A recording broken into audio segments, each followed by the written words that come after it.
This Week in Virology, the podcast about viruses, the kind that make you sick. From Microbe TV, this is TWiV, This Week in Virology, episode 807, recorded on September 17, 2021. I'm Vincent Racaniello, and you're listening to the podcast all about viruses. Joining me today from Austin, Texas, Rich Condit. Hi there, Vincent. It's 93 degrees and sunny. Nice. Straightforward. I like totally that. Straightforward. Here it's cloudy and 23 Celsius. Also joining us from Madison, New Jersey, Brianne Barker. Hi, it's great to be here. It is 73 and very cloudy here. It's a good day to be inside recording a podcast. We have two guests for you today. One from McGill University up in Montreal, Caroline Wagner. Welcome to TWiV. Hey, thanks for having me. It's also surprisingly warm and sunny here for September in Montreal. It's the right way to say it, right? You know, do the French even say Montreal? Yeah, you're pretty close. Montreal. Montreal. Are you French? You're French Canadian? English is my first language, but I speak French. Yeah. Also joining us from Princeton University, Chadi Saad-Roy. Welcome. Welcome. Thanks for having us. 22 degrees Celsius here and cloudy. Not surprisingly, just like Brianne, you're not too far from Madison. Exactly. All right. Well, welcome to both of you. We have a very cool paper of yours that we'd like to go over. It was published in Science, and it's Vaccine Nationalism in the Dynamics and Control of SARS-CoV-2. And the two of you are the co-first authors. But before we dive into that, and I have to say, we could not do this paper without you. No way. We could not. So we need you to explain it.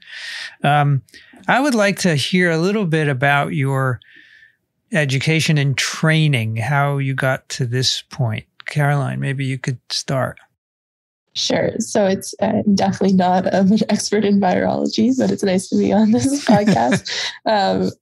My undergrad and master's and PhD are all actually in mechanical engineering, but by the time the PhD rolled around, I was focusing on aspects from bioengineering in particular and looking at things related to mucus mostly and soft, squishy biomaterials and how we could characterize them and maybe how they change with disease. And from disease, I got interested in thinking about that a little bit more in terms of transmission and population health. So that was what brought me to Grenfell to do my postdoc. And then now back at McGill, I'm trying to combine this training sort of in the engineering side and the epidemiology side, thinking about different aspects of disease transmission.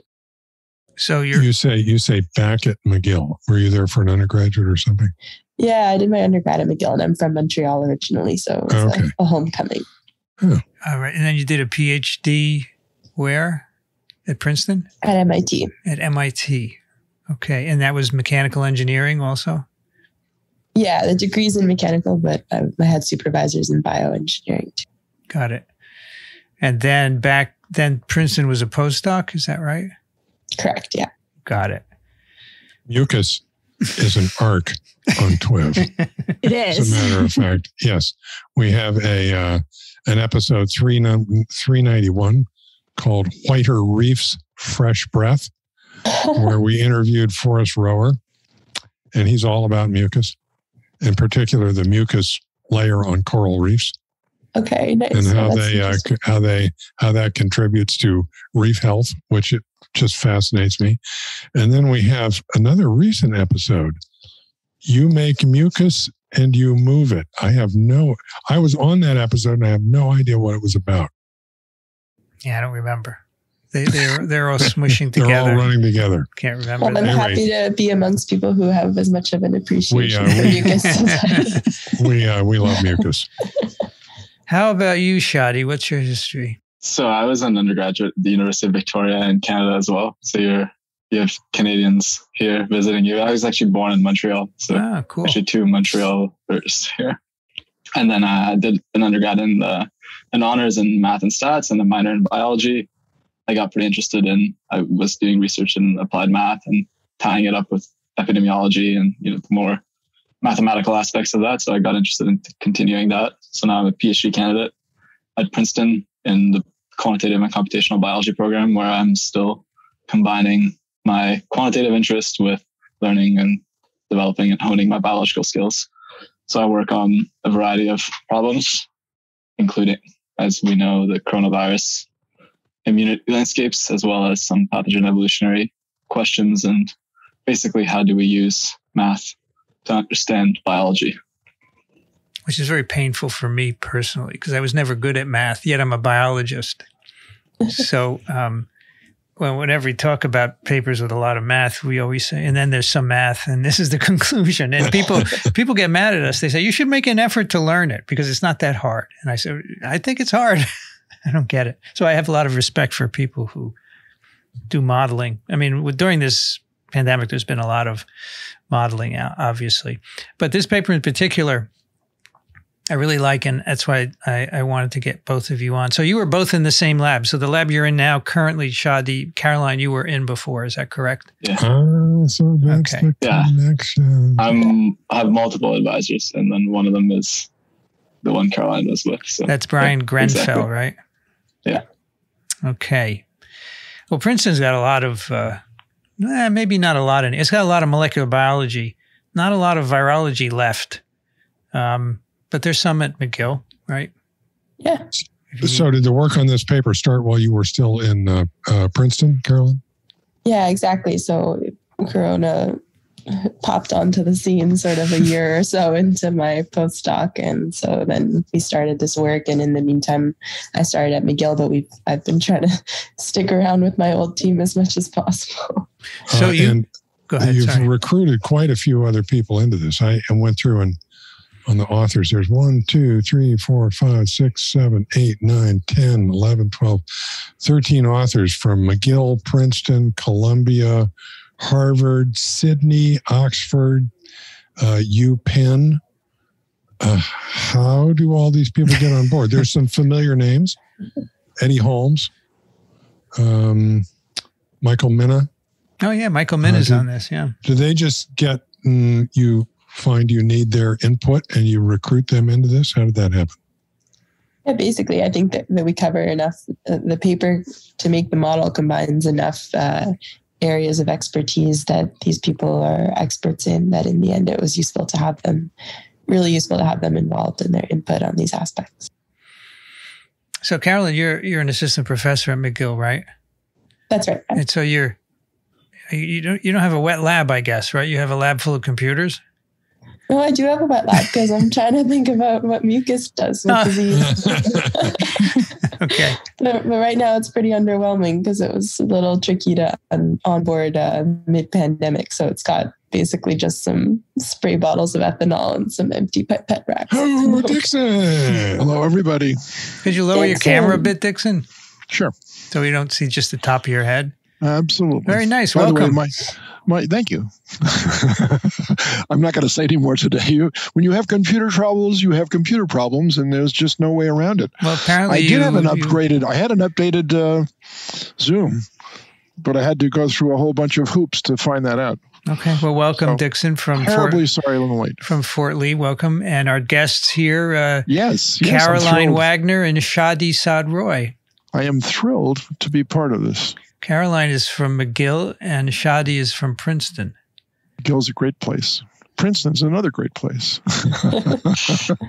Is Fort Lee great? It's working on it. Okay. It's noted for its restaurants. And Chadi, you're doing a PhD in Princeton, and then presumably you're going to do a postdoc. Would that be the plan? Yeah. So I'm planning to graduate this year. That's right. So. And where are you going to do it? Do you know where you're going to do a postdoc? It's undecided yet. Yeah. Do you think you go back to Canada? If they let you. I mean, it's hard to say at this point, but I have to tell you. Convince him to come do a postdoc with me. Yeah, I was going to say. Maybe eventually. You should do a postdoc and continue the collaboration, right? Yeah, that would be cool. Speaking of traveling, this is an aside, but I have to tell you, I did an interview with Sarah Gilbert this morning, right? The developer of good. Shaddox 1. And she said she's not allowed in the U.S. because her vaccine is not licensed in the U.S. Oh, wow. I mean, in Canada, there's even some provinces that don't let cross travel between like British Columbia and Alberta. And Alberta's having a big outbreak right now. And it's just maddening to see the lack of understanding and cooperation among people. Yeah. Good segue into the paper. Yeah, I was going to say, speaking of things and whether or not they can cross borders, can you tell us a little bit about vaccine nationalism? So I'd like to know right. what's the inspiration for the paper? Okay. And what we really need is a quick summary so that we can clue the audience into where we're going with this, but maybe included in that is that what inspired you to do this to start with? So we actually we have a few other publications that we've worked on together. The first one was actually one of our current paper builds on these other frameworks we've developed previously. And so we have this other paper at the end of 2020 that we published. And it was really trying to understand the role of the strength and duration of natural and vaccine immunity in shaping the future dynamics of SARS-CoV-2. So this is a hot topic currently. How much sharing across international borders of vaccine is good? What's the impact? Yeah, exactly. But before we had this other paper where it was just like the population level model, a single population, and how do the characteristics affect the longer term trajectories? And then we refined the model looking at the dose gapping and spacing and what are the different epidemiological and evolutionary considerations. And then we came to this paper where we look at 2 countries in the simplest way possible. So it's basically like, as the pandemic evolves, the current questions evolve as well. And so are we evolving our current research. So you didn't start this before vaccines were available, this current paper, right? No, the first paper we started before they were available. Yeah. So the question there was, when will they come in? How good will they be? Stuff like that. But it's interesting because I think the science I've done, I've been setting the questions and then it takes me however long to answer them. But this has been the opposite. It's sort of been the world setting the questions. And then the important focus point is so different between all 3 papers and reflects sort of the contemporary issues. And so that's been sort of a different way to do science. Yeah.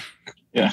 Definitely. Let me describe what little I got out. The math we've already discussed blows my mind. Okay, so let me tell you my sort of overview of this and tell me if I'm on the right track. So, if we have a model world with just 2 countries, okay, and we're looking at sort of the overall, both countries considered, disease burden in terms of cases or deaths or whatever we want to measure. And we have a vaccine, okay? What difference does it make whether one country keeps all the vaccine or whether shares it equally between the 2 countries or something in between? And how much in terms of the impact on the global disease burden, okay? And how many different variables can we think of that are going to play into that and mess it up, and how do they mess it up? Is that fair enough? Yeah, it's on the nose. Okay. So actually, it's in the nose. Thanks, Dixon. It's okay. It's okay. So tell us the evidence that we have for vaccine nationalism at this point. You mean the evidence to stockpile? You have some numbers in your introduction. I want people to get this, that it's happening. Vaccine. Yeah, the evidence that it's happening. Yeah. Oh, yeah. So it's sort of the lion's share of vaccines have gone to high-income countries in terms of distribution around the world. So if you look at number of doses per 100 individuals in places like the US and Canada and the UK, those numbers are greater than 100. And then if you look on average across the continent of Africa, it's much, much lower. I think around 10 or lower as most recently I checked. So it's a different order of magnitude. It's really not comparable. And so the question is, maybe putting your ethical views aside, just if you want to be able to quantify this a little more, what does it mean about the trajectories for the virus around the world? So am I understanding this correctly that because we're thinking about something like the Moderna or Pfizer vaccine that has 2 shots, that if we were having everyone get vaccinated, then that ratio would be 200 doses per every 100 people. So, it being over 100 does not mean we have more doses than people. Yeah, I think that's right. Yeah. Okay. Yeah, I think that's because these are 2-dose vaccines. Okay. Yeah. So there's this COVAX initiative, right? Which is a sharing mechanism, correct? For vaccines. And what is this fair priority model, which you say is a planned replacement for COVAX? I'll let you take that, Jen. Yeah, I think it's an alternative allocation strategy proposed by a number of authors, including, if I remember correctly, right, Caroline, including Ezekiel Emanuel. Mm-hmm. It's on the paper. Yeah. So it's basically, from what I remember, different schemes. So I think COVAX proposed that we would vaccinate 20% of populations or sort of around the world. And then I think fair priority maybe isn't as fixated on a specific number and is more dependent on and need and prevalence. Yeah.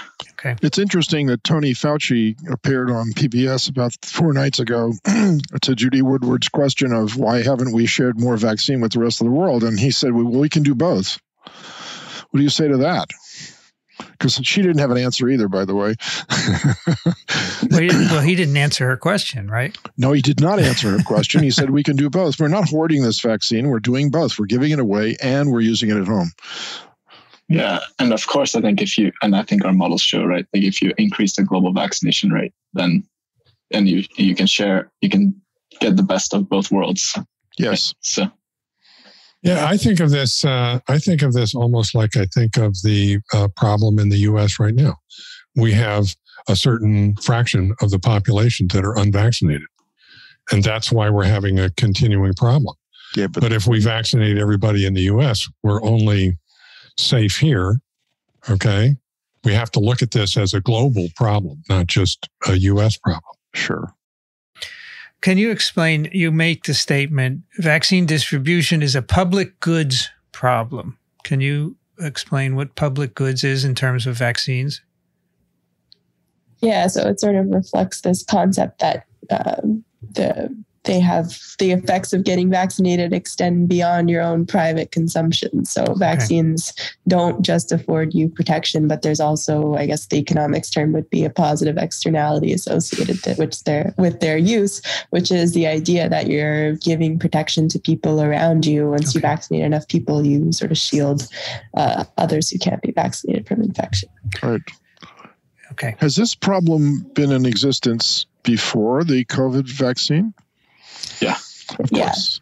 Of course. Especially for things like influenza, there's a lot of papers. A lot of work. Exactly. Yeah. Exactly. But it wasn't true for smallpox for some reason because everybody lived in the same fear level for catching it.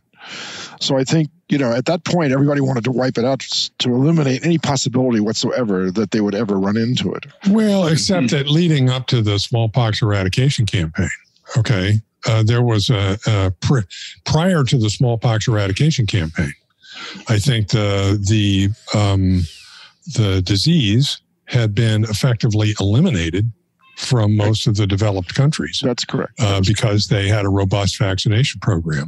Yes. But the problem was that globally, the disease still existed primarily in less developed countries, and the whole thrust of the smallpox eradication campaign was to go to those places. That's true. And basically, very actively promote vaccine equity. Yeah. I even knew some of those people actually. So the point is that the mentality of wiping out, let's say, yaws and smallpox and a few other nasties doesn't apply to this one somehow. And it's a different ballgame, and I don't know why it is, because it's the same mindset that should be there. People are people, we've got the same human genome, and there's very little difference between all of us. Why don't we treat each other the same? Isn't that the basis for all of this concern? And the answer is yes. And so why has it never been done before? That's the point I was reaching for, is that did we ever do that so that we lost that impetus so that we have to go back to it, or has it never been invented and therefore we need to go forward with a new way of approaching this subject that gets everybody to agree that we are the same? And that's a extremely difficult thing. Good luck with getting everybody to agree. No, Rich, that's exactly why I said it, because not everybody believes that, and so therefore, why should they join into this movement? But you do make a point with the smallpox thing, because that was such a horrific disease. Correct. With such a high case fatality rate. Yeah, exactly. That the motivation was quite high, not only for the people who still had disease, but for those who might even be threatened by it. All you have to do is look at somebody who's got smallpox, or look at the results of an outbreak, and you're motivated to do this. This is the current situation is more nuanced than that. That's exactly right. So that was buried in that was a question from Dixon, and Caroline or Chadi, please answer, is have we ever shared before and we forgot how to share, or is we've never been able to share vaccines? Right. I'm not an expert on the subject, so take this with a grain of salt, but I think there is a certain level of coordination, yearly by different healthcare agencies for various vaccines. And obviously, like you're saying, smallpox was a huge effort to eradicate. And the question, I don't think necessarily that we were setting out to address was even whether we could eradicate SARS-CoV-2. I'm not sure that we think that that's like in the works at this time, but the tricky thing with this virus is its evolutionary potential. So the idea of leaving so much of the world unvaccinated means that we just continuously threaten ourselves back at home. Right. And another point. I'm sorry. No, please, go ahead. please. No, I was just going to say, I was going to say that in smallpox, there were no reservoir hosts, but there are reservoir hosts potentially for this virus and of course, for influenza and lots of others. So it complicates the problem of trying to eradicate. That's all. Did you want to say something, Chadi? Yes, of course. Well, I was just going to say, I guess. I rudely interrupted him. I was just going to say the deploying vaccine with so many unknowns still dominating, I guess that's probably something that, the future, we don't really, we don't really know what the future is going to bring. And so that poses a kind of a different angle to the question. Exactly. And it also raises the big issue of why hasn't SARS-1 reared its ugly little head again? I mean, it's a SARS. These spillovers are very low frequency events. True, but when they happen, apparently, but we wiped it out because it was not really that infectious in the pre-symptomatic period. That's the bottom line. And we might have also identified the source, right? Yeah, I think we did. I think you can say it came from bats, and that we found all the pieces in a cave in Yunnan, et cetera. Exactly. Yeah. But that's gone. So I wonder, Caroline and Chadi, can you walk us through how the modeling works? And I'm sure you're used to explaining this to people who have no clue like us. So maybe you could, and I know you have two kinds of framework. You have a decoupled and a coupled framework. Maybe you could walk us through and how you make the models and what kind of numbers you put in and so forth. Sure. Yeah. So I guess we built off of the previous work that I briefly alluded to earlier, but basically it's building off this idea that like individuals, the classic SIR model, right? That we've probably heard about from different podcasts, I'm sure. I think you had Jeff Shaman on recently, and I think you described some of this. Yeah. So basically you have the susceptible hosts that are fully susceptible, and they get infected and they recover. And then the classical SIR model will just assume that you have lifelong immunity, or alternatively, that you wane back and become susceptible again. Mm-hmm. Now, those are two extremes, right? You're either completely susceptible again or completely immune, but in reality, it's probably somewhere in the middle for most pathogens. And so we use this model that we call the SIR bracket S model. And there you have this buffered immunity. And so you can return to some form of susceptibility with a reduction in susceptibility to secondary infection. And so with that model, then we added vaccination, and that's the first paper. And that's what we're building upon here. And then you can kind of start examining what do the different parameters do to the dynamics. So what does the reduction susceptibility to a secondary infection do after this period of immunity is waned? So that the first part of the decoupled model basically couples this model in two ways. And basically it only uses, the coupling is only through the vaccine allocation. So you have one region that has high access and one region that has low access, and you share the vaccines. Then we extended in our second paper the base model to include two doses of a vaccine to examine the considerations for the dosing regimes. And so we again can use our refined model with the two doses and again couple them only through vaccine initially. So that's the second part of the decoupled part of this paper, and to try to understand what are the immune landscapes in the medium term. So the original one, the very basic kind of one dose where you only have one vaccine class, which is the beginning of the decoupled framework.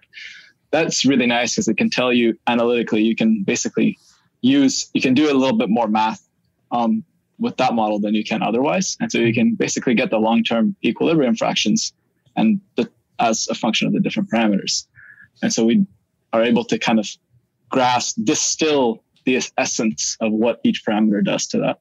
When we extend the model to two doses, it becomes a little bit more complicated. And so now we have to look at these area plots with all the different immune types. And again, we can try different dosing strategies. And we actually have an interactive online application where I guess here interested viewers can go and play with the parameters and vary them and see what the medium-term landscape looks in general. So that's, so that'll give you basically, we can plot this depending upon the assumptions of how severe secondary cases, you can plot the secondary cases, you can plot the cases, you can plot the different immune types depending upon what the immune parameters are.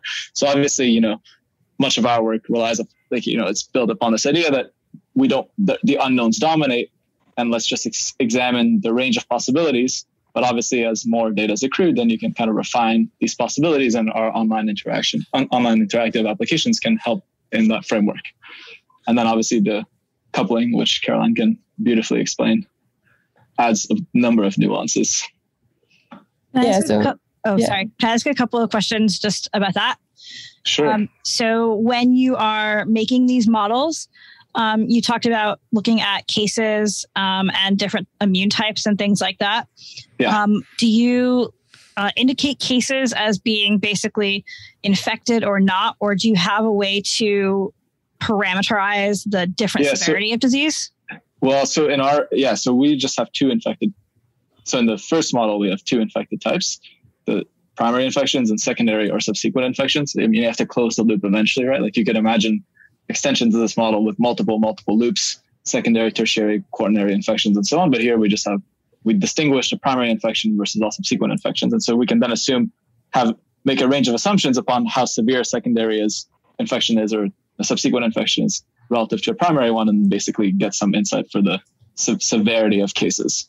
With our refined model with two doses, then we can look at, we have a number of more infection types now, in addition to a number of more immune types. And all of a sudden you can do the same kind of calculation. And again, once these are all sliders on our Shiny application, you can basically slide depending on how severe it is relative to the primary case and see how the severity affects the total burden that you would expect.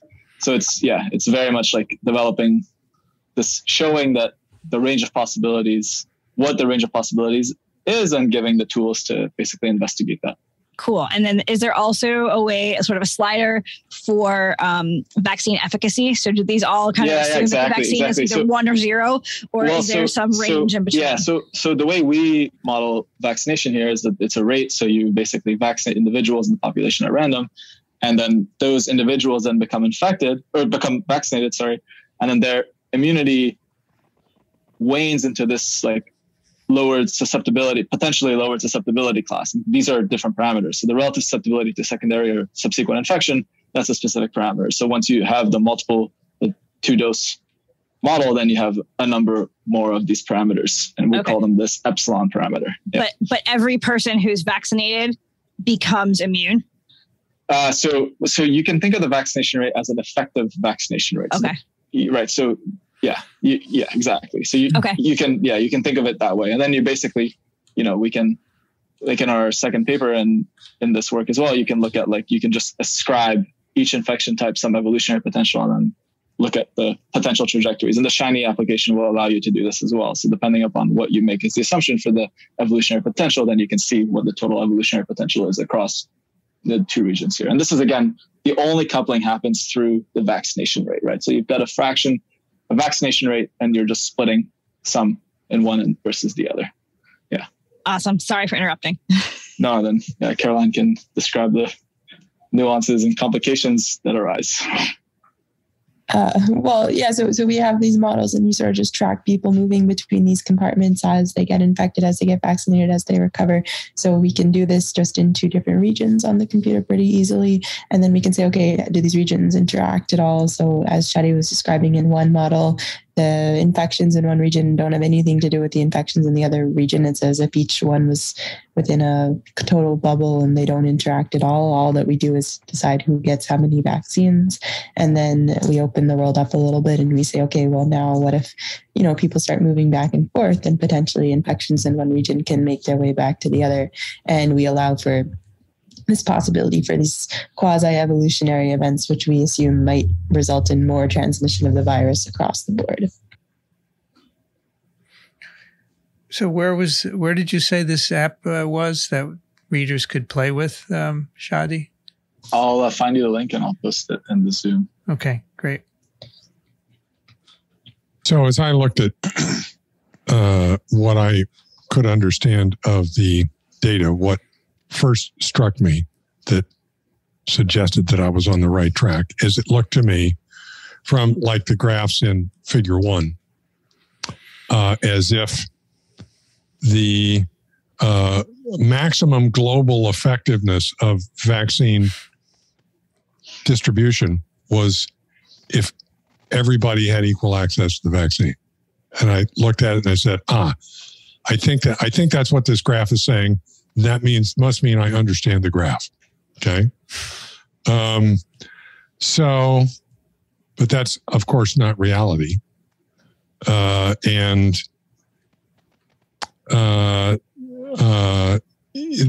It's obviously distribution is not equal. Can you say things from this modeling about the, how much sharing has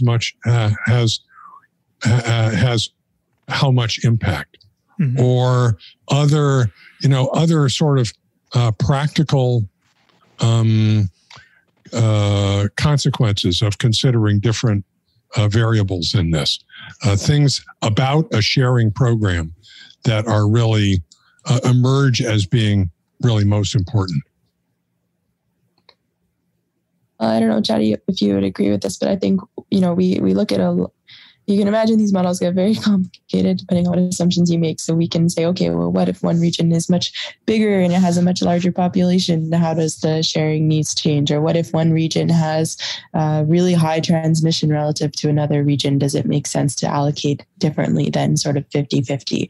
So I think our models, confirm that depending on all these asymmetries that you impose, it's not a clear-cut answer. It's not always give 50-50 that, it says we don't see maxima exactly at that point all the time.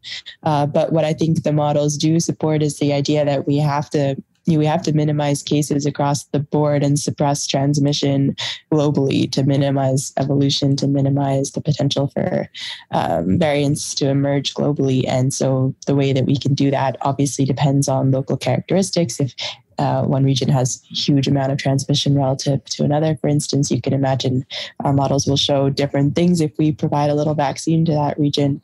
But overall, we should be concerned with minimizing transmission around the world.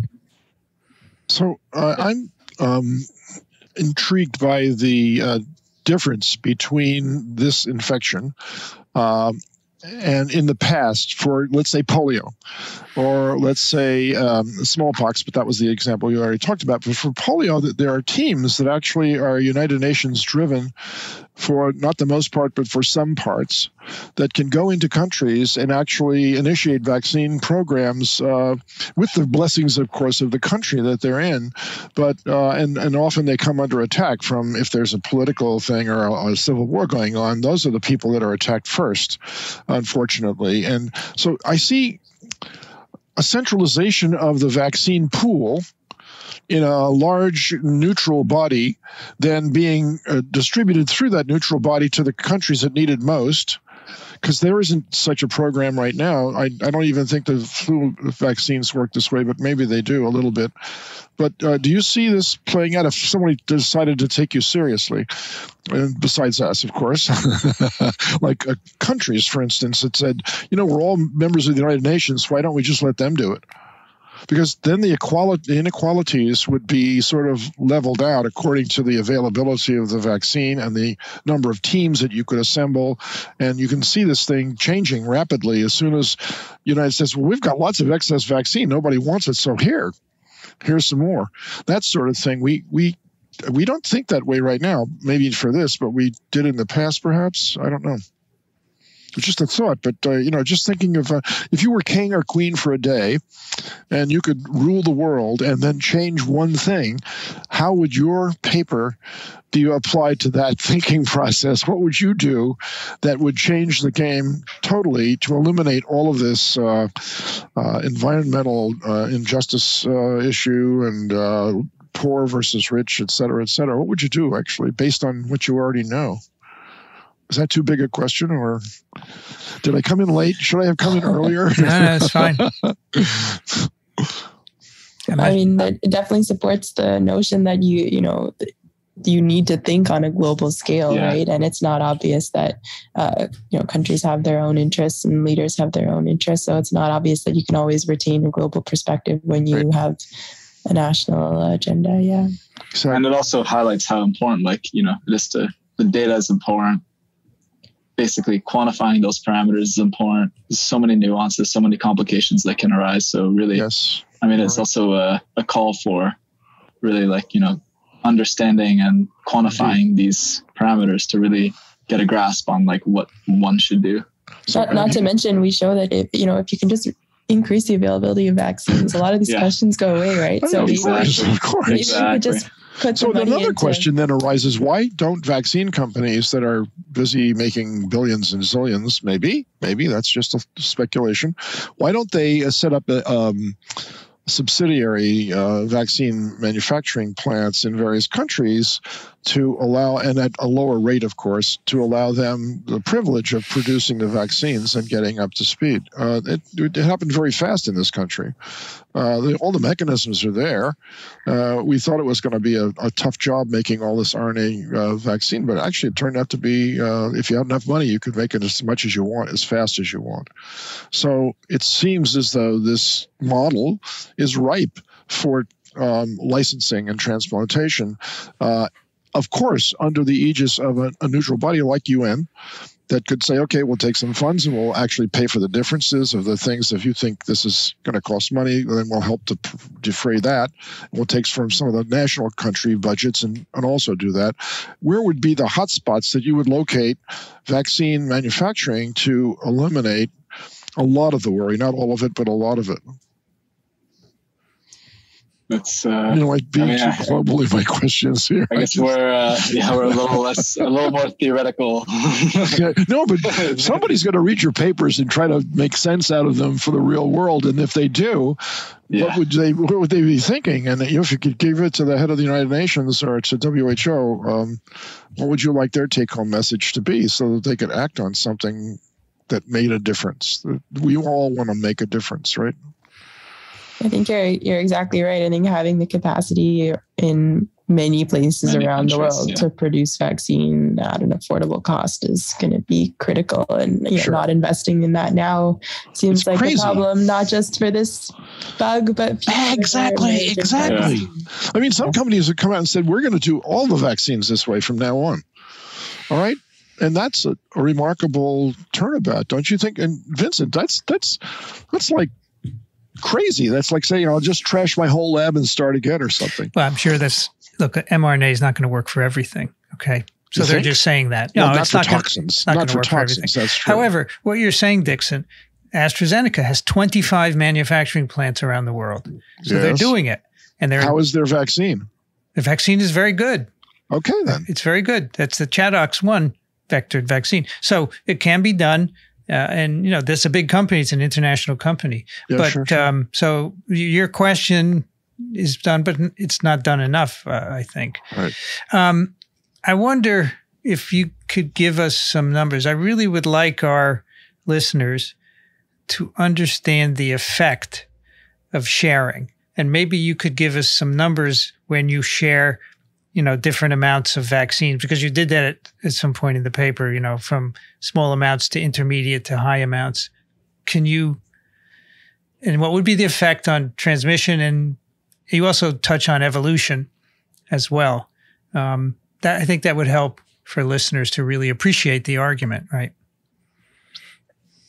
Yeah, I just want to caveat that these are not like models quantified and you know, calibrated to specific regions. So it's hard to be super quantitative, but definitely in terms of what the models predict, depending on whether or not you engage in more sharing or not, you know, so in the long term, the equilibrium projections for infections can range from no infections to, you know, sustained presence of the virus in the long term. So I think that shows the power that distribution can have. Yeah. And it's all qualitative modeling, right? So that's why we need the refined model fits with more data, then you can really pin down what you're getting some of the data, values right? are. Yeah. And you have country by country rates and mortality and morbidities, et cetera, and vaccine rates as well. So you could do a plug and play kind of thing with each country and find out who's doing it best, who's not doing it so good, and who's doing it horribly. Possible, right? I guess another way to ask Vincent's question, or one way I'm thinking about this, is that I said earlier that one of the things I got out of this is that an obvious extreme is that if you have two countries and they both share vaccine completely, so the vaccine distribution is equal, that's going to be the optimum situation for containing the disease. Okay. And on the other extreme, one country has all the vaccine and everything else is equal populations, equal transmission, everything else. The other extreme is one country has all the vaccine, the other has none. I would assume that that's a worst case scenario. Yeah. If you then look at, 90%, 10%, 80%, 20%, is it a linear function? Okay. Or is it not? In other words, does a little bit do a lot? Okay. Or is That's what I wondered. Or is it more of a linear deal? Can you comment on that? So it's a complicated question because there's so many different parameters. So what, as a function of what would it be? So I guess the real answer here is that there's so many unknowns that, again, it's going to be the same kind of thing. Like it's going to depend upon what the unknowns are. And once you know how good the long-term protection is, all these kinds of things, then you can really start to untangle what that is. But I think in general, I mean, you can see and you've probably seen the figures, there's a whole variety of families of trends that emerge that are kind of hard to distinguish, like what is, you see what I mean? Like what is? Okay. Well, okay. So what I'm thinking from this part of the conversation is that one of the greatest impacts of the modeling then is to consider what the different variables are, and consider what the impact of the variables is on whether or not or how to distribute. Right. Okay. Yeah, you can imagine like a world, for instance, where a variant came along that completely evaded vaccine immunity, for instance. So, the impacts of sharing might be different from a world where that didn't happen. So I think the model says there's a lot of potential scenarios and the variables all impact differently. But, as a general rule, we definitely see that minimizing transmission through sharing and keeping rates down across the board lowers overall burden in the long term. great.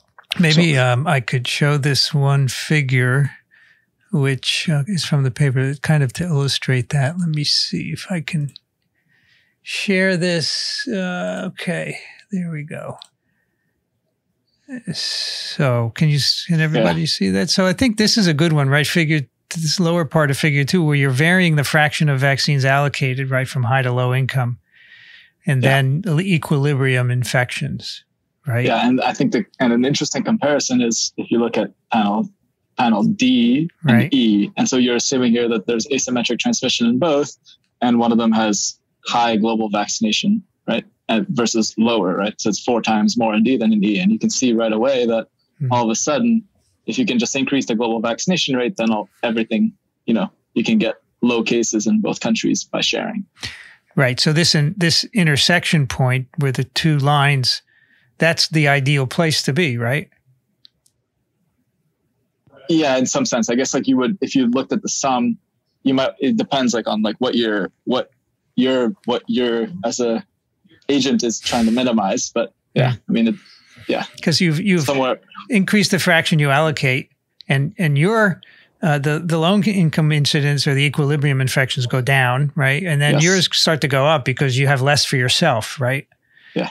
And then they intersect at some point. Well, you have to make a policy decision, I suppose, to exactly. No high income country is going to be giving away all their vaccines, but they're going to be somewhere. But I think this is a good illustration of what you can do, right? You can have 0 infections, but many, many infections in the lower income, and you can reduce those by giving a higher fraction. And this is just over 50% of the vaccines. Yeah, and you can see that doesn't even cause an increase in the high income country in the long term. So, in the long run, why would you stay at 0, retaining this high burden in the low region if you could have the same effect locally giving away more? And so again, since I don't spend a lot of time thinking about this stuff, with the y-axis, here we're looking at sort of frequency of infection in the country, not absolute number. We're thinking the fraction, about the fraction. So it's so if my low income country had a lot of people and my high income country was really tiny, then we would not be thinking about equivalent numbers of infections with these 2 lines. It's true. Yeah, we have ways to analyze by population. Exactly. Yeah. So the supplement we examine cases where you have, this is assuming that the population sizes are the same in both countries. I mean, exactly. Okay. So that raises another, I'm still thinking about Rich's model. It's like you're on a desert island and there's a boat and there's 3 guys and 2 guys, something like that. Rich says you have 2 countries. They're equal. They have the same amount of people, and then one has all the vaccine. So what if they decided to, if it's a 2-dose vaccine, and they have enough for 2 doses, what if they decided to share 1 dose with the other country and 1 dose with this country? There is some protection from 1 dose. So you can get some lowering of disease. Maybe mortality would go down. Yeah, so that's the next figure in the paper, actually, where we do exactly that. And we look at and then with the shiny application, you can actually try the different vaccine dosing schemes and figure out what the different outcomes might be. And again, that's going to depend now upon the strength and duration of immunity following a single dose. So you're now playing with more unknowns again, right? So as you refine the models, there are more unknowns that emerge and that you have to now, it's like they magnify, and all of a sudden you've got all these different parameters that you don't really know. Yeah. So of the 3 that you've got listed in your paper, of course, the last one, the one that only requires a single dose, turns out to be the champion, because that's the one that you can share instantly with somebody else. You get some, they get some, everybody's happy. With a 2-dose regimen or even 3-dose, it would be very complicated to equalize all of this at once, don't you think? I think it's going to depend upon the specifics of the vaccine. And how, and what the protection conferred by each one is. I will be anecdotal here, very, very bad anecdote. The question of whether we should get a booster shot or not has arisen again and again over the last month. And one of the members of my family, not myself that you're looking at, but one of the members of my family elected to take the booster, saying what could be the harm. And that kind of logic kind of prevents you from saying, well, I think we shouldn't give a booster before we give the 2 shots to everybody else. And there are a lot of people at certain levels that will say, well, wait a minute, I deserve a booster shot. I'm a vaccinologist. I like vaccines. I took my 2 shots, and I'm sort of in line for the 3rd if that's what's necessary. And of course, we haven't decided whether that is or not. But you got problems, sociological problems, on top of whether or not it's even physically possible to distribute vaccine fast enough to get it to work to prevent evolution of a microbe, like, for instance, the SARS-2. You see, these are big problems, yes, that ARG. Yeah, I mean, our model, with sharing, our models still do assume that the vaccines infer a certain amount of protection. So if there are groups that rapidly lose protection from vaccine, I don't think that our models don't support bringing them back up to a level that they can also have protections. Immune compromised people, for instance, show much faster waning. But what we do find with the models is that, assuming you're in the group of people where you can maintain a certain level of protection, there does seem to be benefit to vaccinating everyone with the doses you have. Of course. Would your model support the idea that it's more effective to give everyone at least 1 dose than a small fraction 3 doses? Again, depends so much what we assume about how good 1 dose is versus 3 doses. There's a lot of sensitivity to the assumptions that we make. Yeah, we have no data on 3 doses, right? Well, there's very little, but the assumption is there is some data, but the assumption is it will be better. But what if you say 2 doses is the best for the best 90+% protection, and 1 dose will give you 70-something% protection against severe disease? Does that change the outlook? Well, what's your protection if a new variant comes along? Ignoring new variants, let's just say just what we have today, right? Does your model support doing that rather than giving a 3rd dose to people? We haven't explicitly put 3 doses into the model. You should, because that's a big issue. Although today they're deciding, so maybe it's moot. Right. Yeah, it's incredible. This sounds like a physics problem. The 1 body problem is an easy solution. 2 bodies, very difficult. 3, no one's ever solved it. No, I appreciate that. So this brings up I wanted to ask you, has your paper gotten attention from people who make these decisions, right? Has anyone called you and said, let's work on this? Or do you think it's falling on deaf ears? I'm sorry, what'd you say? Sorry. There's been some interest. I don't know if we're allowed to say this, but we're going to just present it to the WHO next week. Okay. One of their subgroups. We have people on the paper who are very involved in public health making, and like Jeremy Farrar and Zeke Emanuel. So I don't think it's falling on deaf ears, but we're also not politicians. I think that's fair enough. WHO is listening. That's great. That's where you start. Absolutely. And they don't really care about confidentiality from what I know. It's just the companies that worry about that. And Vincent Moore will after this podcast. Hopefully. I mean, many people will hear, but I want them to understand that this works. This makes a lot of sense. But there are a lot of caveats, as you have said, and that's fine. And this is a simple model, just 2 countries. So if you add more countries, it's going to be way more complicated than you can do. But I think, I don't know, there's a certain fraction of it's intuitive to share, right? Vaccines work, so share them. But this puts it in hard numbers, and the figures are very illuminating as far as, in my opinion, anyway. Thank you. Yeah, thank you.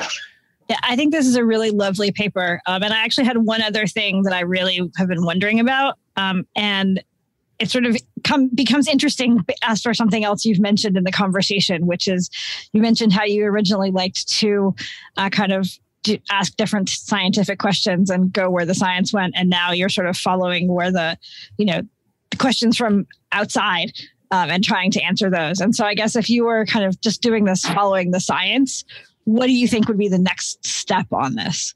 What would the next scientific question you'd want to answer be? if there were no external pressures asking you questions.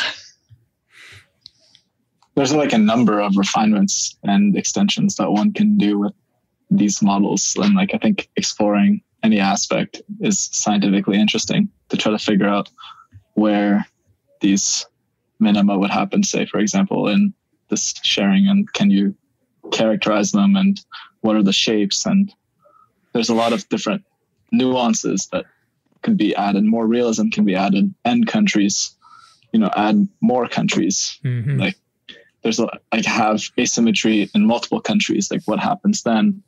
There's so many different directions that one can go with. And like basically you add realism. So you might trade off and make it a little bit less tractable, but maybe you gain some insight down the line as well. Yeah, Chadi wouldn't like this because he's a whiz at doing all the, hand-done math calculations. But we could add more countries. It wouldn't be nice on paper, but the computer could turn out some predictions. So we've had some people ask us, well, what if you put 20 countries and you vaccinated 20% of all 20 countries versus 100% of some countries and 0% of others? So I think there's some interesting games to play with, sort of those approaches. And then also for me, a direction we're taking it now is to explicitly think about different strains, for instance, and other aspects to bring age groups, for instance, is not something we explicitly model. So to sort of capture a bit of the quantitative aspects more carefully. So let me give you this here, just out today in Morbidity and Mortality Weekly Report. CDC released comparative effectiveness of Moderna, Pfizer, and Janssen in preventing hospitalizations in the U.S. Okay, so the hospitalizations is a weird thing because, as Daniel Griffin said, it actually changes during the pandemic. So it may not be the best metric, but that's what we have. So here we have numbers for 2 doses, full vaccination. Moderna, 93% effective against preventing hospitalization. Pfizer, 88%. Janssen, J&J, 71%. So could you take 93% for Moderna and just look at the effect of sharing doses on hospitalization? And let's say you knew the hospitalization for 1 dose, and then you could run it in your model, right? Yeah, exactly. Yeah. Okay. And any reader actually can, because it's on they can do it, well, at least the decoupled part. They can just go on and slide the sliders until exactly match whatever they want. Yeah, exactly. So that's the idea, like make it as widely accessible as possible. We try to capture hospitalization to a certain degree with our model through clinical burden, which was we loop in the severe infections. So we do sort of account for those separate. I think, and many of these companies are continuing to collect data on efficacy, so you can get numbers based on more and more people, which is great because they're more significant. And that you could look at all COVID, you could look at severe COVID, you could do hospitalization, you can do death. So I think that's so you were benefiting as we go forward by having more data, right? Yeah. That's something we repeatedly ask in the papers to keep getting us data. Yeah, got it. Yeah. Okay. All right. Is there anything else we should bring up? Good. You're good, Rich. Oh, Dixon, you've talked enough. That's okay. You bet I have. But Chadi and Caroline, did we miss anything that needs to be emphasized? Because we could easily have. Did we cover it? Yeah, I think so. Yeah, I think so. All right. I just want our listeners to understand that this is, we need to share. So this is, people always say, when's the pandemic over? When everybody's vaccinated. And that's the whole world, not just the U.S., folks. Not only do we need to share, but this is, there is good evidence to support the notion that we should share and to help evaluate the different circumstances that affect how we should share, and et cetera. Right. And all these models are there ready for more input should you have questions. I'm just very looking forward to playing around with these apps. I know what I'm going to be doing later on today because this is going to be a lot of fun to play with. All right. Caroline, Wagner, Chadi, Saad-Roy, thank you so much for joining us. Great work. Thanks for having us. Yeah, our pleasure. It's been great. Good to meet you. Good luck to you. Keep it up. Likewise. Thanks. Yeah. This is great. Bye-bye. Absolutely. Bye, everyone. So those numbers are interesting, aren't they? Hospitalization, Moderna 93%, Pfizer 88%, Janssen 71%. Yeah. Just and a- my reaction to that is that a boost with Janssen would bring it up to the others. Maybe, yeah. This is based on a lot of people. Yes, because the Janssen is one dose only, right? Yeah. Right. I think that's, this is a swag. Yes, this is swag, yeah. That's in my mind, the biggest difference between the two protocols. Yes, they're different platforms and that kind of stuff, but we know that there is a difference in the mRNA vaccines between one and two doses. Okay. And the Janssen vaccine is just one dose. We know that the immune system knows the difference between 1 and 2 doses. So my guess is that if you boost all those Janssen folks, they'll be equivalent. And this was done March through August 2021, and it involves nearly 4,000 adults 18 years of age or older who were hospitalized at 21 hospitals across 18 states. So relatively well-powered analysis, but they continue to collect these data. These are constantly being pulled in. In fact, it was my discussion this morning with Sarah Gilbert. I said, will the AstraZeneca vaccine ever be approved in the U.S.? She said, oh, it will. The problem is we keep getting new data in, and the FDA wants all of it. So we submit an application, there's new data. They say, no, we want the new data. And she says it's continuously flowing in from around the world. We're collecting information. So it's very hard to keep it updated. But she said eventually it will be approved. And then people who have received that can come to the U.S. Right. But you shouldn't. They can't leave. Don't come. Don't come. Not that I don't want you to come, but it's kind of a, you know what the word is. I'm not going to say it here. I'm noticing, I wanted to look at the confidence intervals on those data, but in doing so, I also was noticing the antibody levels that they also show in the confidence intervals, and those antibody differences are dramatic. In this MMWR? Yeah. So it's in figure. It's in the figure.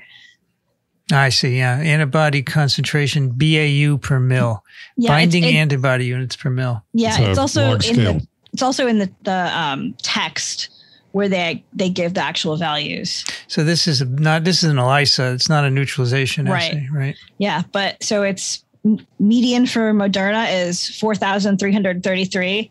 Median for Pfizer is 3,217, and median for Janssen is 57. Wow. So I wonder how many weeks after the Janssen T-cells. This is. They say, they actually in the table, they break down a number of different periods after vaccination, but I don't know where those data that Brianne was reading come from. That's so interval from second, so it's 28 days after second dose for Moderna, 27 days for Pfizer, and 35 days for Janssen.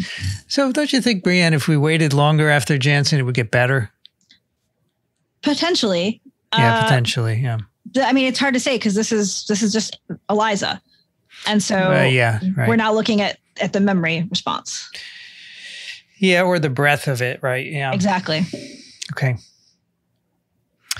Yeah. Excuse me. So not many people have received J&J in the U.S., I think. No. Correct. I wonder if we can. And if I'm not mistaken, J&J is the only one-dose vaccine out there, right? I don't know. I'm not sure about Sinovac, but the other ones are all 2 doses, to my knowledge. I'm trying to glean from this. Even Sputnik? Sputnik is 2 doses. They've certainly trialed 1 dose, but most people are getting 2. I'm trying to figure out from this table, we can figure out how many people. Okay, so here's this. This is it. Out of 4,000 participants, 476 got Moderna, 738 got Pfizer, and 113 got J&J. So that's kind of the ratio. Small numbers. Small numbers, Good point. yeah. All right. Just came out like an hour ago. It's interesting. And the FDA is currently deliberating about whether they are going to approve doses, third doses. Are they talking about second doses for J&J? Do you know? Is that part of the equation? I don't know. Yeah. Okay.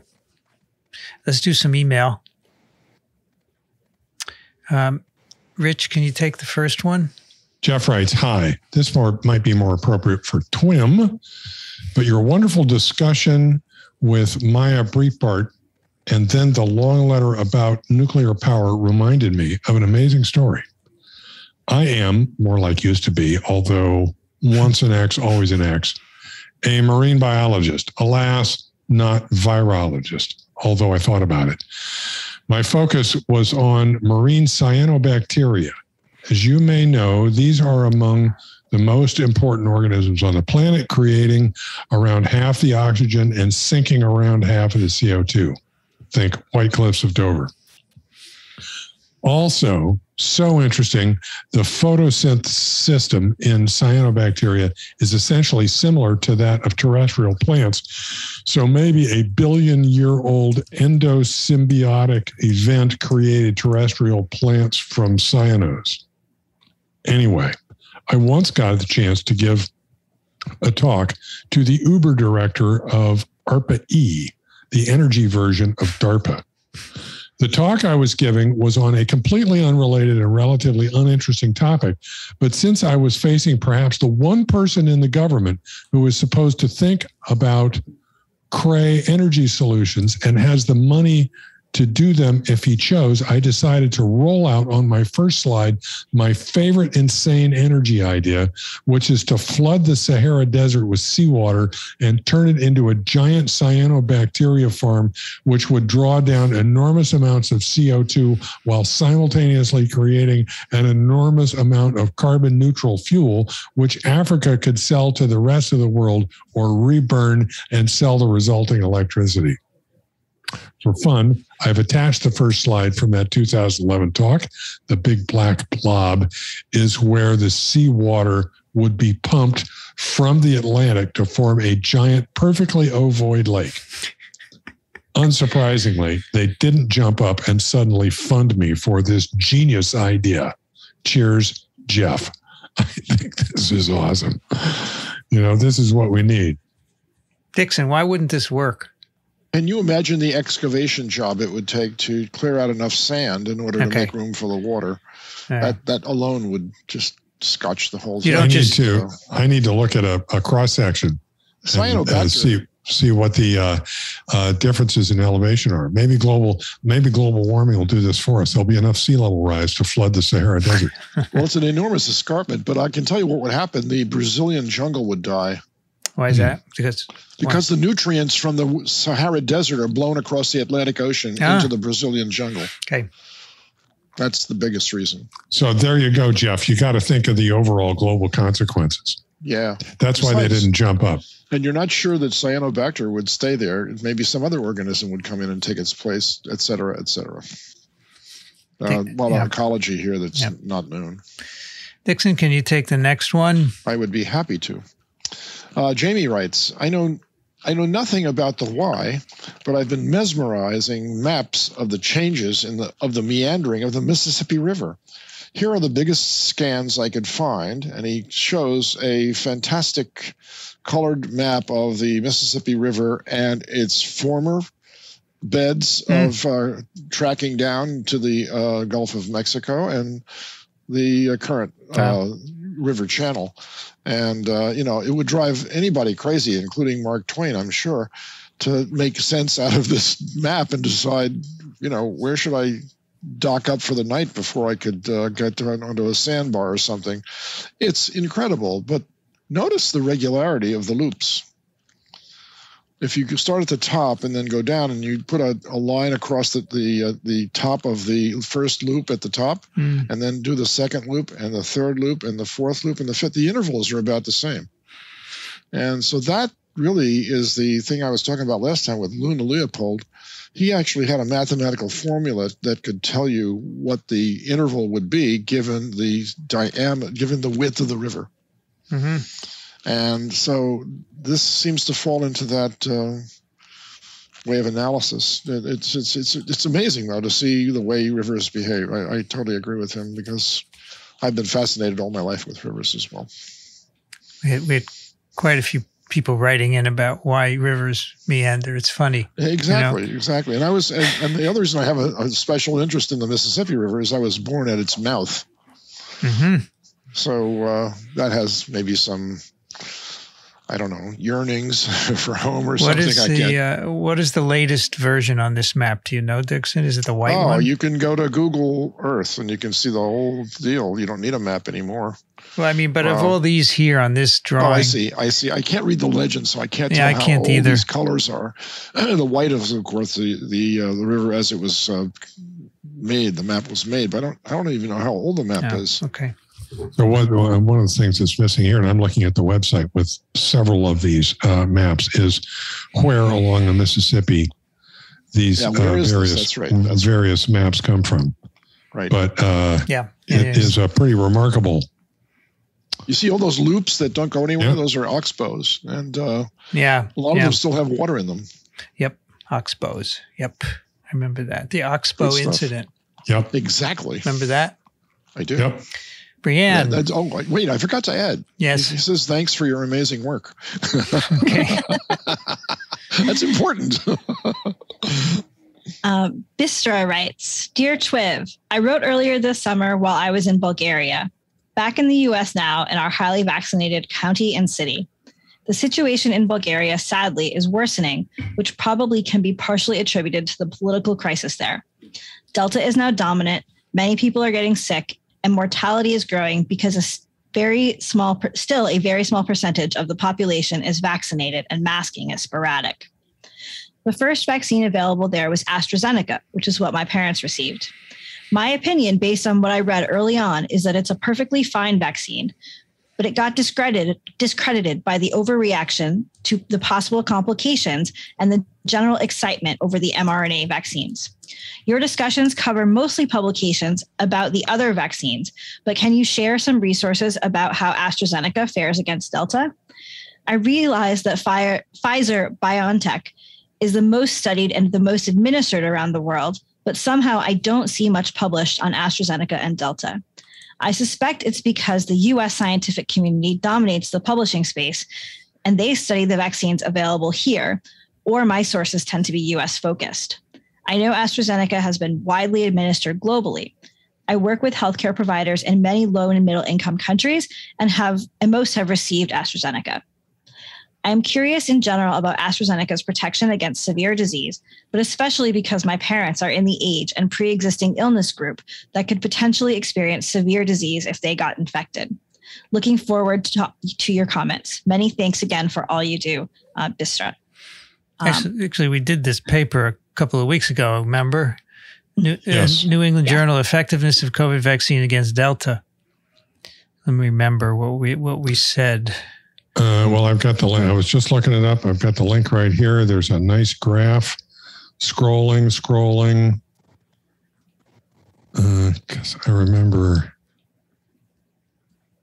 I think what I remember is they didn't have enough severe cases to make a number, a calculation. Yeah, I think that the numbers are enough that it's hard to really get data on that. Actually, Chadox is here. Yeah, Chadox is 75% effective against all COVID.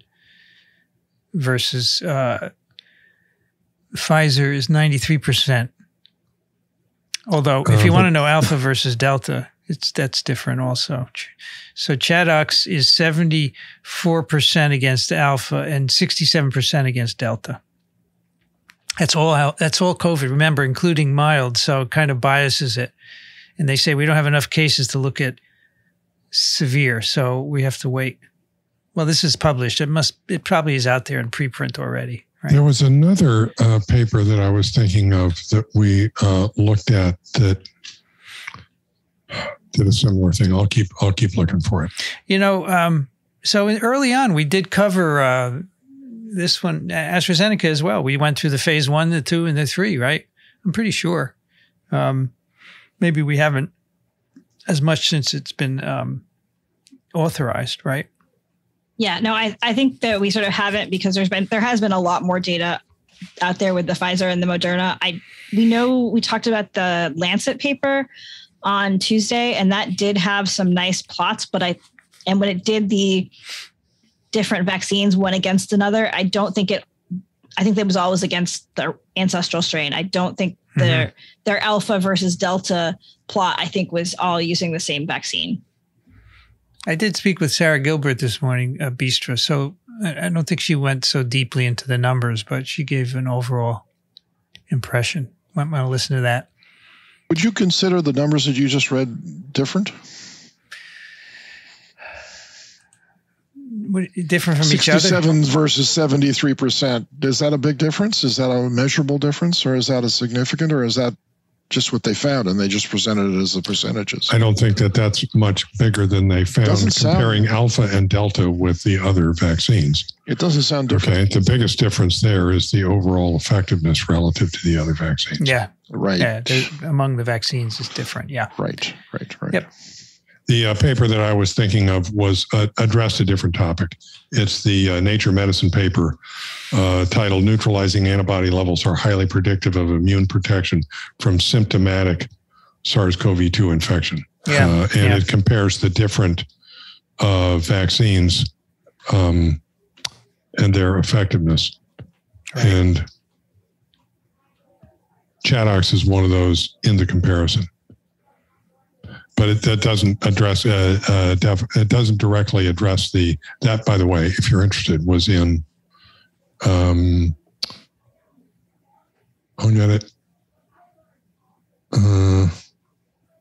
Excuse me. Yeah. Because it's TWiV 799, and it's in fact the graph that I was thinking of. You used as the show image. So we discussed that paper. Yes, we did. No, but it doesn't address. It doesn't do the comparison that the writer is looking for, which is comparing delta versus alpha. Oh. But it does compare Chadox to other vaccines. Okay? That was the correlate, the modeling for the correlate of protection. Modeling for the correlate of protection. Okay. All right. Henry writes, I often hear people say that we should vaccinate the world to prevent the development of more transmissible or immune escaping variants. I think we just talked about that, didn't we? Yep. That's part of their calculations. I don't know if we went into it that much, but they do factor in variant emergence as an effect of immunizing more people, right? If you believe that SARS-CoV-2 will become endemic, does this argument hold water? Seems like even vaccinating everyone right now would prevent a relatively small fraction of all future infections, any of which could in theory lead to a dangerous variant. This is not to argue against vigorously exporting vaccines. Clearly, it's imperative on humanitarian grounds, as it would prevent a huge amount of suffering and death. Thanks for your insight and all you do. I often hear people say we should vaccinate the world to prevent the development of more transmissible variants. Well, I mean, that's the fewer people who are infected in the virus is reproducing in, we will reduce the frequency of emergence, yes. But you're never going to get anyone and everyone. And we do a lot of flu immunization. And although I guess 50% is not enough to do squat for flu. And that's about what we get, right? So I think that part of Henry's assumption here is that, we're still going to have infections because it's endemic. Yep. But what he doesn't include is the idea that perhaps some of these infections will have reduced amounts of virus. So people might have less virus if they are an immunized person than they might have if they were unimmunized. Yeah. And if we do reduce the amount of virus in each person, Henry, then we would have less virus replication and fewer chances each round of replication for the virus to mutate. And so if we do decrease the amount of virus per person, then we are actually decreasing the probability of making some kind of variant. Yeah, and the concept of it becoming endemic, I'm not sure I agree with that, because that requires several other things to be true. One is that you need a sort of another host, a reservoir host, and maybe you need some carrier states that don't get sick but still have the virus.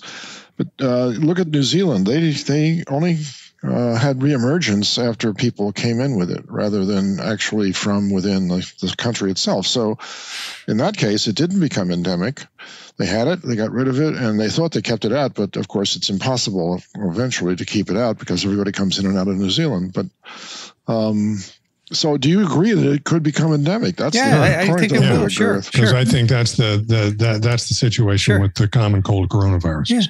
You have a certain level of immunity that keeps the population from getting too sick, but nevertheless, enough infection and spread that's either asymptomatic or only mildly symptomatic to maintain a certain level of virus in the population. And I think of this, addressing Henry's question, I think of this as sort of a global virus load and global, amount of replication. Yeah, and the way I see it, the probability of generating and amplifying a particular variant is a function of just how much virus replication is going on. And if you have the more immunity you have in the population, I think overall, the less virus the less probable that there's going to be infection, the less probable there's going to be spread. So the global sort of replication goes down, and that's going to discourage the accumulation of variants. It's all going to happen just at a much reduced level with respect to time. Rate. Yes. Yeah. So, Rich, just for the sake of the other listeners, not myself, of course, but I would appreciate the answer as well. Why does SARS sort of linger in a population? Is it seasonal? And where does it be between the seasons of outbreaks?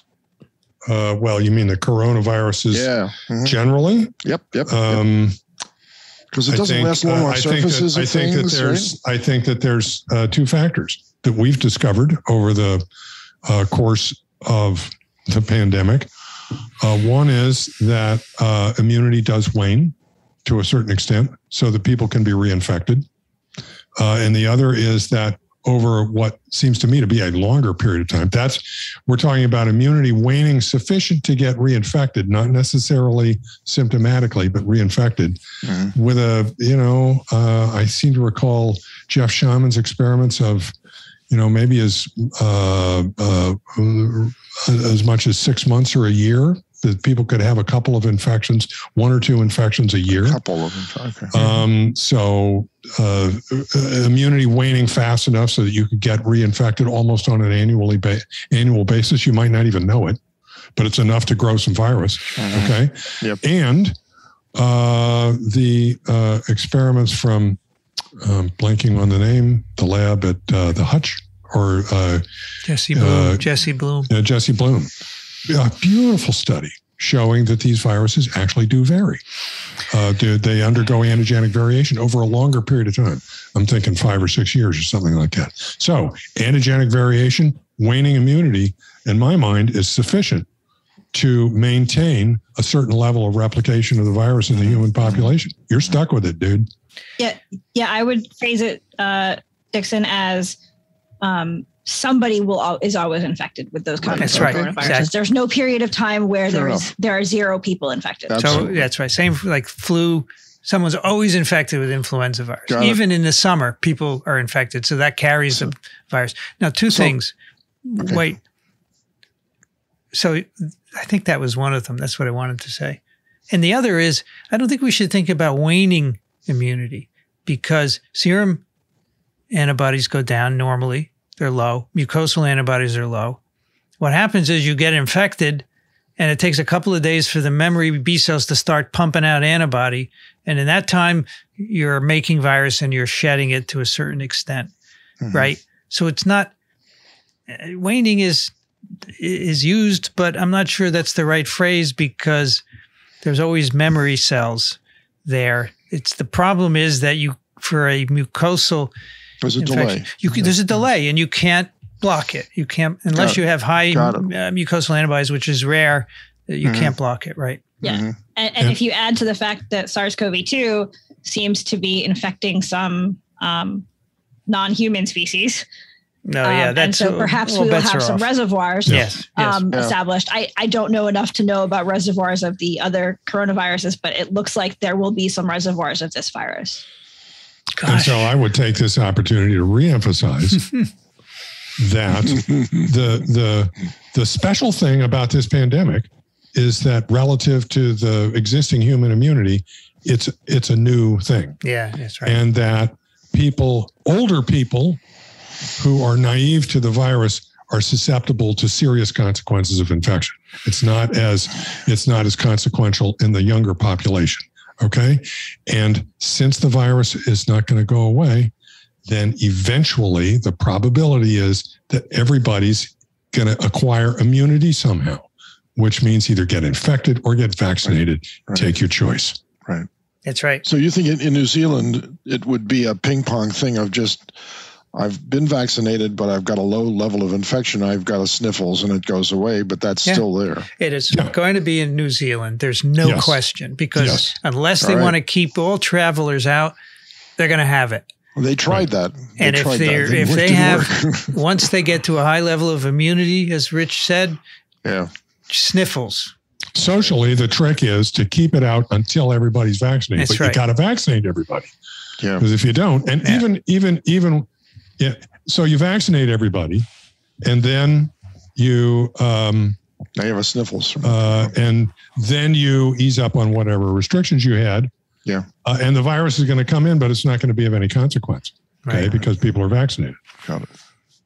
Yes, that's why this idea of it becoming the 5th common cold coronavirus. That's it. That's what it's based on. Now we don't know that that's actually going to happen, but that's. That came up early in the pandemic. That was Ralph Barrick, and that has stuck with me. And I've tested that on numerous people over time, and I don't get a lot of pushback. We'll see. I don't know if it'll happen in our time, though. Well, it may take 50 years, but you and I are not going to be around in 50 years, Rich. Well, maybe you are. I'm not. For yourself. No, I certainly won't. That's for sure. Unless you want to live how would you'd be 120? That's too old. That's much too old. Let's do some picks.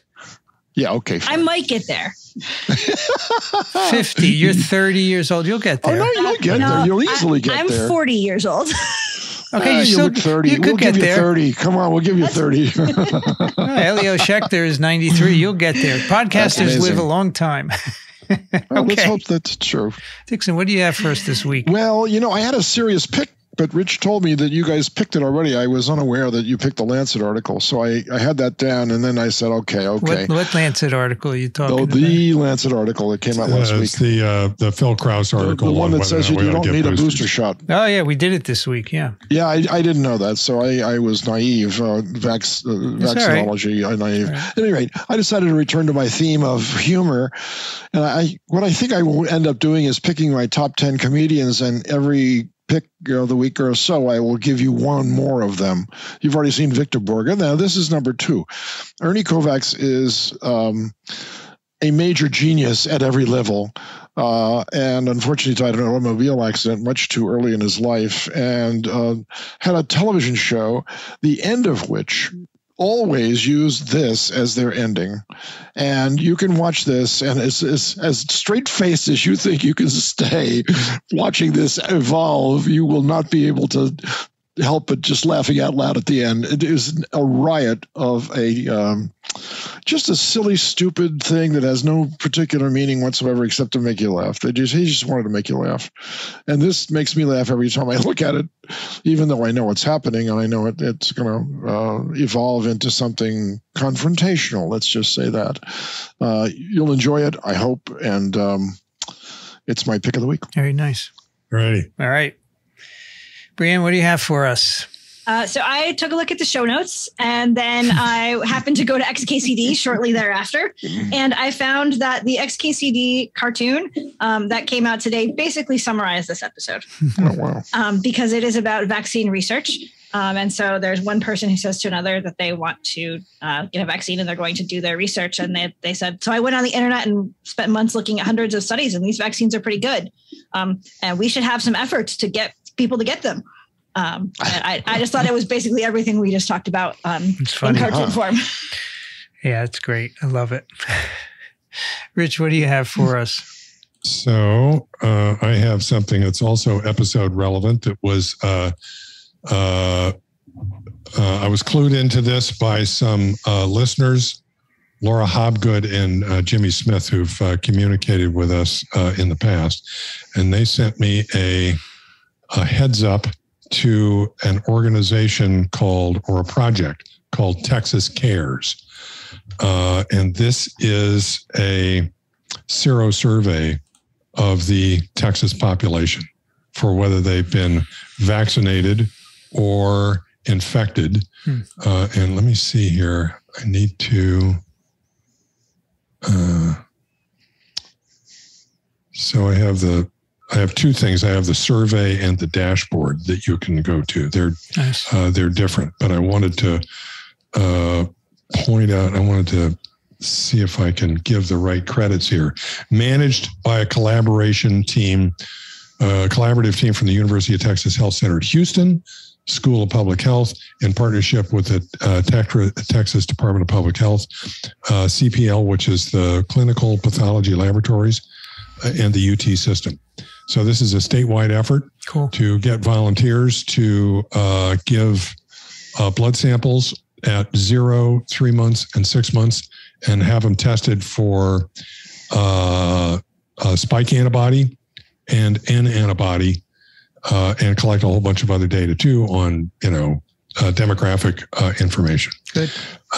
And so they actually, unfortunately, when this episode drops, the deadline for enrollment will have passed. I'm sorry I didn't get onto this quicker, but I enrolled in time and got my blood drawn yesterday and got my result today. And as expected, I am S positive, off the scale, and N negative. And I also note that in the last 2 days, that when I was at the lab, there must have been a half a dozen, and this is just in one of many labs in Austin. There must have been at least a half a dozen other people who came through that were part of the study. And when I first looked at the dashboard 2 days ago, there were 60,000 people enrolled. Today, there's 66. Nice. Okay. So I'd still like to see a couple of million, but this is going to be very interesting. Right now, they're just reporting, when the big number here is antibody seroprevalence. They're just reporting N positive people. So these are people who have been infected. But I wrote them a little note and I said, dude, I want to know the total seroprevalence of S and the difference with N. And I assume they can't discriminate between people who've had both. Okay. Yeah. At least not at this point. And they said, be patient. All that's coming. This dashboard is really great because you can click on different segments of it. And it's quite interactive, and it'll drill down into the data. Rich, of the 66,000 people registered, how many of them are they scattered throughout the state of Texas?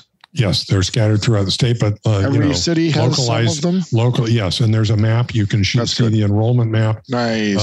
As you might expect, they're concentrated in urban centers. Actually, one of the interesting things is that right now we're talking about N positive. These are people who've been infected. Right. The rate is 23.5%. Wow. And of those, of course, they haven't been vaccinated, right? Maybe after they got infected, they were vaccinated. No, they have not. Well, we don't. Let me see. We don't know if they've been vaccinated or not. No, can't tell. Okay. They are N positive. All we know is they've been infected. They do. You can look at those people and you can ask of those individuals, how many report that they had a COVID test or were COVID positive in some fashion or another. And there's a pretty strong correlation between those who had some indication that they'd actually had the disease and whether or not they were positive. Right. I want to know what the overall S positivity is in Texas. Yeah. Breaking news, guys. Yeah, sad news. No, not that. I'm not my pick. FDA panel voted against boosters. All right. Did they? Okay. All right. I'm not surprised. I'm not surprised either. For people 16 and older, they're about to vote for older Americans, though. So, and do they have a separate vote for immunocompromised? Probably. I thought that had already been done. I think it's already done. Okay. Right. But I think that's the right decision for this point. I think so. I don't think it should be politically motivated. So go by the science. Yeah. All right. My pick is a bit sad because it's someone's death, but I want to use it to highlight a very well-known professor who Dixon has waxed about before. Yep. Elmer Pfefferkorn, a Dartmouth professor, has died back in, actually, he died a while ago. So I don't know why I just got this in my yes, news. that was 2 years. No, I've known this. Of I don't know course. why it just came up today on my thingy-bob. Someone sent it to me and said, "Is this the guy we? This is the guy we had for parasitology at Mount Sinai." I said, "No, that was Dr. Brown, Right. who also passed away." Right. Yes. Well, anyway, even though this is 2 years old, it's a good. He was an interesting fellow. He was a good scientist. He did research, and he was a terrific teacher, the quintessential scholar teacher. Right. And this article in the Dartmouth School of Medicine News really does a nice job at describing his life and accomplishments. And he apparently, as Dixon will tell you, was quite the teacher, right? He was wonderful. We shared a common interest in the Gordon Conference, and we were co-chair. He was the chair, and I was co-chair, and then he was the co-chair, and I was the chair for successive sessions. And he was a fount of knowledge, a wonderful, gentle man, not judgmental, and a card-carrying virologist. So he started out in virology and then switched over to studying toxoplasmosis and treated it like a virus and developed a heat-sensitive mutant that he could inject under the skin, and it would replicate there, but as soon as it got into the core temperature, it would die. And what a wonderful vaccine it was for animals, and he was vaccinating cats against toxoplasma that way. So he was a genius. I would say he's one of those polymaths that whatever subject he would pick, he would have been very, very good at. Did you meet him? Oh, I not just met him. I had drinks with him. I talked with him extensively during the Gordon conferences because that was about our only chance to get together other than at professional meetings. He would sometimes come to the ASTM&H meeting and the parasitology meeting, but mostly he liked to stay up at Dartmouth. It's a beautiful place. And he was the chairman of his bicycle committee. He used to ride his bicycle to work. And a wonderful man, just a wonderful man. You would love to have called him a friend. I never knew him or never met him, but one of his papers changed my life. No kidding.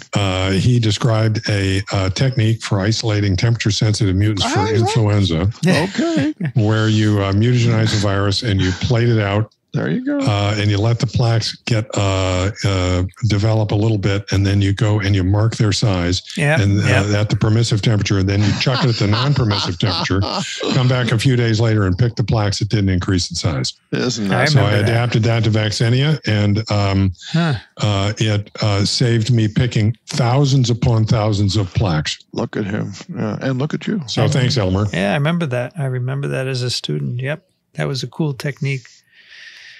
Back, we thought it was amazing, right? Yep. Here. Yeah, look how far things have gone. That's true. But nowadays, a student would go, I don't do any plaquing. I do other things. I don't do plaques. That's right. Nowadays, a student would go, what's temperature sensitive? Yes, that's true. That's right. I wouldn't say that. So a number of years ago, a virologist gave a seminar here, a young virologist who we have mentioned just on this episode. And he was working on influenza virus, and he said, plaque assays are too much work. Here, I developed another assay. I said, oh my God, it's the easiest assay in the world. Give me a break. Anyway, yep. We have a couple of listener picks. We have one from Catherine. Dear Vincent and the TWiV team, first, I want to thank you for your tireless work and wonderful podcast. They have helped keep me sane during the pandemic and are an amazing resource for quality information and entertaining discussions. I mostly listen to TWiV and the clinical updates, but delve into TWiP, Twin, TWiVo, and Immune on occasion too. I don't know, maybe we're contributing to the mental health of the world, right? Sounds like it. I just finished listening to TWiV 804 with Maya Breitbart, hearing about her virus discovery work. It reminded me of how little we know about viruses and really all life on this planet. That thought, along with the letter from Dave about fixing global warming, prompted me to write and suggest the book A Life on Our Planet, My Witness Statement and a Vision for the Future by Sir David Attenborough as a listener pick. I read this book when it came out and was immediately struck by it and recommended it to all my family and friends. Being from the UK, I grew up on David Attenborough and could not help hearing it in his voice as I read. Dixon often gives me David Attenborough vibes, and I think he would enjoy this book. I've checked it out on Amazon. I'm about to take it, but there's a video on this as well. So he's got a Netflix video that essentially visualizes the contents of his book. He's quite a remarkable individual. It is part autobiography about Sir David's amazing life, and per the subtitle, a witness statement of how drastically man has changed our planet, even within his own lifespan. In the beginning of the book, I felt some despair at the mess we were in, but thankfully Sir David adds a vision for the future that offers some hope if only we have the will to do what is needed. In my opinion, this is a must-read, and I truly think you would enjoy it as well. So we have a link to the Wikipedia entry for Rich and a link to the book. Sir David. So notice that Kat does the Sir thing properly. Just the first name. Remember we were lectured about that some time ago? So this morning when I was speaking to Sarah Gilbert, she is going to be Dame Sarah. Really? She's going to be knighted, yes. How wonderful. And so she said Dame Sarah. That's it. Just the first name. It's not something given to the family name. It's you. It's pretty cool. Nice. And then Attila writes, I found your excellent podcast only about a month ago. Since then, I'm hooked on your insightful discussion of the research around SARS-CoV-2 and virology in general. Thank you all. I am a software developer having a fascination with biology since childhood, but alas, it was more easy to experiment with computers than viruses. I'm writing to you because in the last month's episodes, I often hear the frustration of all of you about vaccine hesitancy and denial. It seemed to me there's nothing we can do, as when people didn't use numbers and logic to arrive to their conclusion, it's pretty much impossible to use numbers and logic to change their minds. However, I recently found a conversational technique called street epistemology that can be summarized as helping people to reflect on the reliability of the methods used to arrive at their deeply held beliefs. It makes the seemingly impossible jump of somebody holding a belief with 100% certainty, like vaccines are bad, to have at least a sliver of doubt. In this new state of mind, they are able to start using facts and data to slowly change their own views. This is all done while being non-confrontational and respectful to the other person, which I have to admit struggled with before. In case you're interested, check out the last hour of this podcast called You Are Not So Smart, episode 213, How to Improve Your Chances of Nudging the Vaccine Hesitant Away from Hesitancy and Toward Vaccination. There are other great methods discussed in the episode, and also example of using street epistemology with somebody at an anti-vax demonstration at the very end. I hope you and the listeners find this information useful. Best regards, Attila. P.S. It is 28C82F, sunny, no clouds and calm winds here in Andalusia, Spain. Nice. And we have a link. I will have to listen to that. That sounds very interesting. Yeah, Yes. I want to hear that. Can be good. You bet. Thank you for your picks, and that'll do it for TWiV 807. Microbe.tv/TWiV for the show notes. Send your questions and comments to TWiV at microbe.tv. And if you'd like to support us, microbe.tv/contribute. Dixon Despommiers at Racaniello.org, thelivingriver.org. Thank you, Dixon. Thank you, Vincent, and everybody else. I'm sorry I was late, but and I tried to get the kernel of the presentation without having actually read the paper.